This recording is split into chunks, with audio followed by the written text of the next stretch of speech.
تسقط جريمة التزوير من خلال 3 محاور.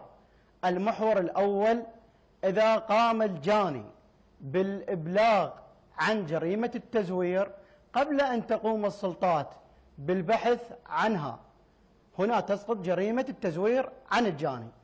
ثانيا: إذا قامت السلطات بالبحث عن جريمة التزوير وعن الجنات لكن لم تصل إلى نتيجة، ويقوم الجاني بمساعدة السلطات بالمسك بالجنات، هنا أيضا تسقط جريمة التزوير. النقطة الثالثة: إذا قام المزور بإتلاف المحرر المزور قبل أن يستفاد منه الطرف الآخر، هنا أيضا تسقط جريمة التزوير. التزوير اليوم الكثير المواطن يقول لك شنو التزوير بالقانون العراقي؟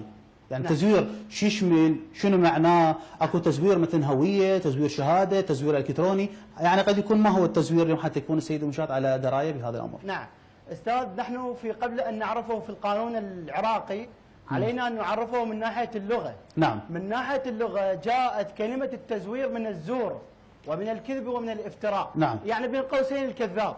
كذاب نعم. يعتبر مزور. لماذا؟ لأنه تغيير الحقيقة. نعم. ليس بقصد الإضرار. نعم، واحنا مجتمعنا ما شاء الله كذابين عندنا هواي. يكذبون على المجتمع انه هو ياخذ دور الاصلاح وهو غير مصلح. طبعا. نعم. طبعا. وهذا الكذاب يعتبر مسبب ضرر. نعم. ضرر ليس لنفسه بل للدولة، ولركن أساسي من أركان الدولة بصراحة. نعم. لذلك تعد جريمة التزوير مهدمة لأركان الدولة.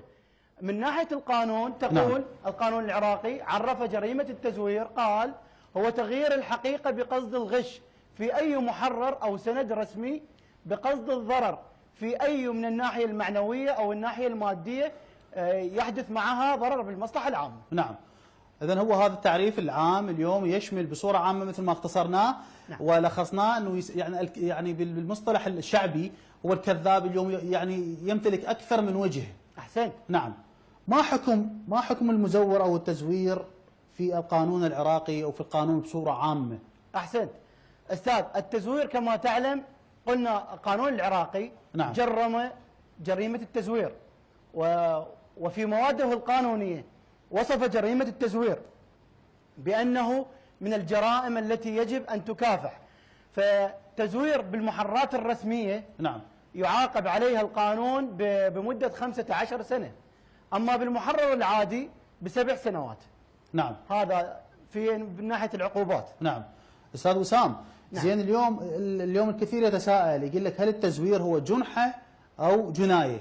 الكثير يتساءل حول هذا الأمر. نعم أستاذ، قد يحدث في بعض الأحيان يكون جناية. نعم. وفي بعض الأحيان يحدث جنحة. نعم. كيف؟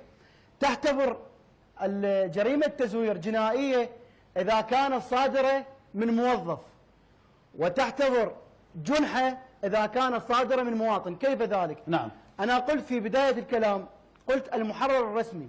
ما هو تعريف المحرر الرسمي؟ المحرر الرسمي هو الذي يصدر عن موظف، أما المحرر العادي يصدر ليس من موظف. أنا اليوم مواطن عادي أزور وثيقة وأنطيها للدولة على أنه هذه الوثيقة حقيقية. نعم. لكن المصطلح الثاني المحرر الرسمي هو صادر من موظف مكلف بخدمة عامة.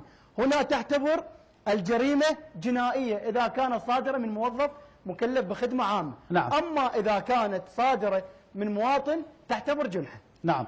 زين، كم سنة يحكم المزور في القانون العراقي؟ كم سنة مثلا؟ نعم 15 سنة قلنا في الجرائم في المحرر الرسمي، و7 سنوات 7 نعم. سنوات للمحرر العادي. نعم. زين، هاي استاذ اسامه اليوم مثلا هو مزور مثلا قد يكون بهويه، مزور بشهاده، مزور الكتروني، حتى هي يوم دخلت اليوم على هذا المجتمع راح نسولف فيه بعدين انا وياك بالمحاور الاخرى. نعم. يعني هذا يعني عندما يسجن نعم. 15 سنه 7 سنوات حسب العقوبه المقرره له. نعم. هم راح تصير مثلا عليه عقوبات ماليه ومصادره اموال منقوله وغير منقوله وفقط سجن؟ استاذ بصراحه الامر هو اذا كان موظف. نعم. هو إذا كان موظف في مادة 291 تقول يستحق العزل واسترداد كل المبالغ التي تقاضاها. نعم. يعني احنا خلينا نكون بصورة عامة استاذ، ولعله اصبح ترند في نعم. الاسابيع السابقه. نعم. اقيل نائب في البرلمان العراقي على انه شهادته مزوره. نعم. صح استاذ؟ نعم. فشهادته مزوره. هو تقاضى مبالغ لدورتين انتخابيه. نعم. ودخل الدوره الثالثه. يعني اذا نريد نحسبها خلينا نقول حساب عرب. نعم. 17 عام. نعم. 17 عام تقاضى رواتب تقاعديه ورواتب برلمانيه، وهو في اعلى سلطه في البلد. حينما يكون البرلمان العراقي يعني اعلى سلطه في البلد، سلطه تشريعيه، نعم. اعلى سلطه في البلد. هذا المزور يجب على الدوله حينما اخرجته في القانون وقالت انه شهادته مزوره، ماذا تفعل؟ نعم، تقيله وتعزله، بس المبالغ يجب ان ترد الى خزينه الدوله. 17 سنه كلف الدوله بان يتقاضى اموال، هاي تترتب عليها اثار استاذ. صح يعزل، صح يفصل، صح يقيم عليه الحد القانوني، نعم، ويقيم الحد القضائي، لكن في آثار. الآثار أن تسترد الأموال نعم التي تقاضاها من خزينة الدولة. نعم. زين هسه احنا استاذ وسام، هسه مثلا هذا واضح بصراحه. هذا اليوم احنا ما نريد نذكر بعض الاسماء بعض الشخصيات، نعم، لكن هو من خلال اليوم المواطن يعرف. يعني ما نتكلم هسه انا وياك وانت ذكرت هذه الشخصيه معروف، نعم، معروف بكذبه، معروف بتزويره، معروف حتى طالع يعني في احد السنوات نعم. يعني يقول احنا شرعنا قوانين انه يعني سرقنا اموال العام، سرقنا اموال العراق. صح. هذا جانب. اليوم ضروري ان تكون هناك محاسبه على المقصر، سواء كان من اكبر سلطه بالدوله الى اصغر فرد بالدوله.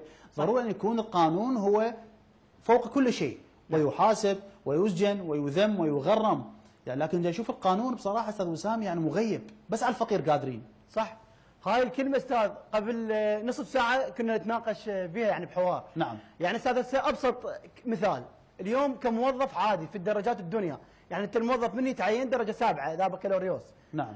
انت استاذ متقدم الوثيقة مالتك ترسل المن لصحة الصدور. نعم.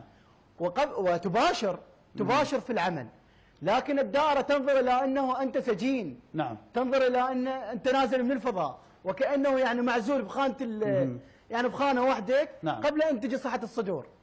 زين هاي خلال يمكن شهر يعني تجي صحة الصدور بين هذا المتخرج من هاي الجامعة، من هذا المعهد، من هذا الكذا، من هذا الكذا. نعم. زين معقولة سلطة تشريعية في أعلى سلطة في البلد 17 سنة تأخر صحة الصدور مالتها؟ نعم، هاي مشكلة. زين وهاي برلمان، زين هذا الشخص كان مصدب عدة لجان، واخرها يعني لجان مالية، وقبلها لجان كذا ولجان كذا ولجان كذا.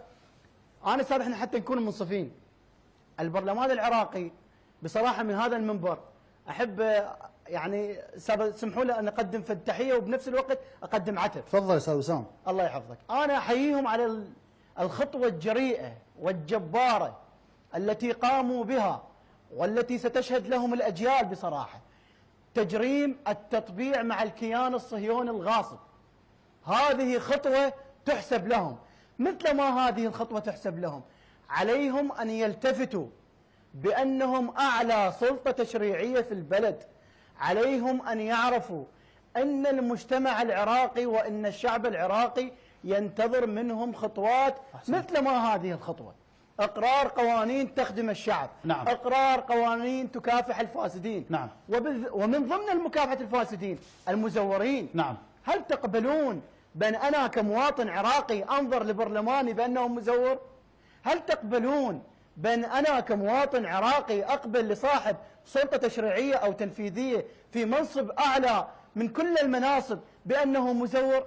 ما هو وجهكم أمام الشعب؟ ما هو وجهكم أمام المجتمع العالمي والمجتمع العربي؟